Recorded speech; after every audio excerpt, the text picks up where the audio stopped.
Hey everyone, my name is Hamaji, and today I'm going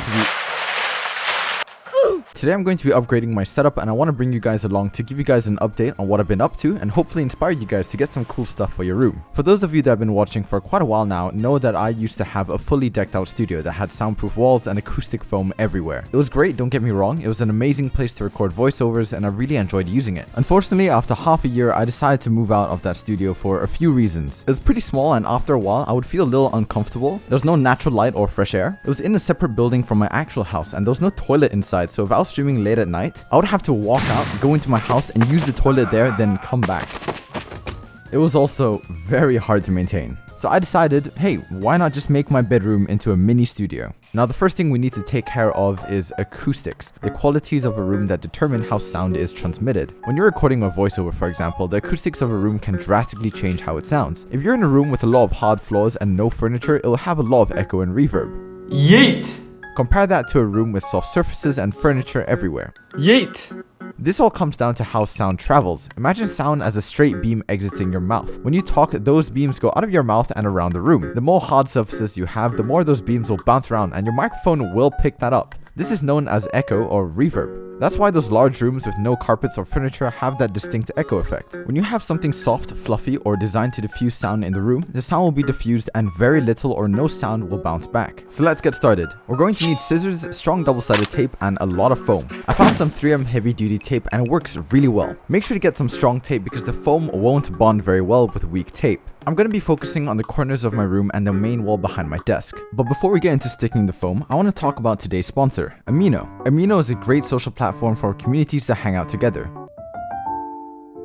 I'm so f***ing lonely. They've recently introduced a new feature called Amino Stories. The great thing about Amino Stories is that it allows me to create content I usually wouldn't put onto my channel and get creative. Amino reached out to me and I decided to make a story on acoustic treatment and why it's important. I really like the format and I think it's a great way to watch content when you're unable to invest too much time into YouTube videos. If you guys want to learn more about acoustic treatment and soundproofing, you can check it out by going to my profile or clicking the link in the pinned comment below. To start sticking foam onto our walls, we're going to need to cut some of the tape off and stick it onto the foam. Surprisingly, it sticks really well, and since the foam is so light, the tape won't have a hard time dealing with any weight. I mean, I don't know if it's necessary, but I like to press really hard on the foam just to make sure the tape gets a good bond. I also like to stick the tape onto opposite corners to ensure it gets a good grip and the weight is evenly distributed. After that, you want to peel the tape and firmly press the foam onto the wall, making sure to line everything up and marking it with a pencil if you have to. I'm doing a diamond shape with foam in alternate directions, which in my opinion gives a really nice clean look. If you want, you can do it all in the same direction. Later on, if need be, you can also add more tape if you feel like the tape is getting a little weak. I actually had to get some industrial tape because my foam kept falling down. After that, rinse and repeat for other parts of your room. For some parts, such as the corners of your room, you may end up having to cut off some parts to make the foam fit in seamlessly. For this, you want to get a sharp knife and cut through as much foam as needed. It's also really satisfying. Like, oh my god.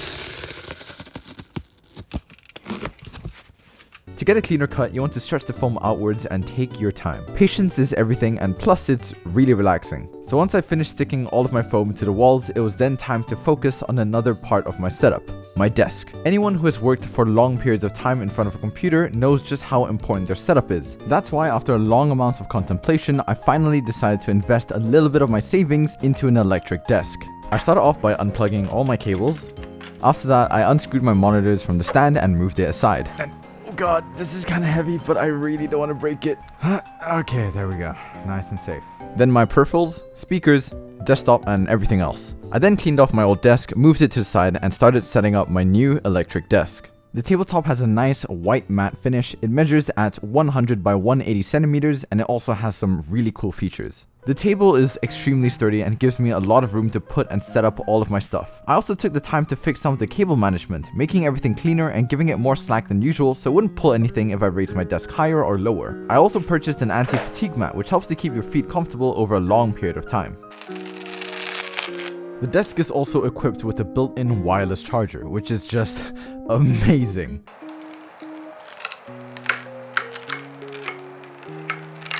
The electric desk is also able to have custom saved heights, which you can select from, and that's just such a cool feature. And for the people that want to know, here is what I use in my setup. And these are my PC specs. And there you go, that's my new setup. I'm really happy with it. It took a lot of saving up, but I finally achieved what I can say is a near dream setup. I'm really happy with how everything looks and how it just kind of blends together. This investment was also made possible thanks to all of you. A big thank you to all of you for watching my videos, suggesting new ones, and being part of the amazing community. And an even bigger thanks to my patrons for supporting my channel. With that, I'll see you guys all in the next video. Bye bye.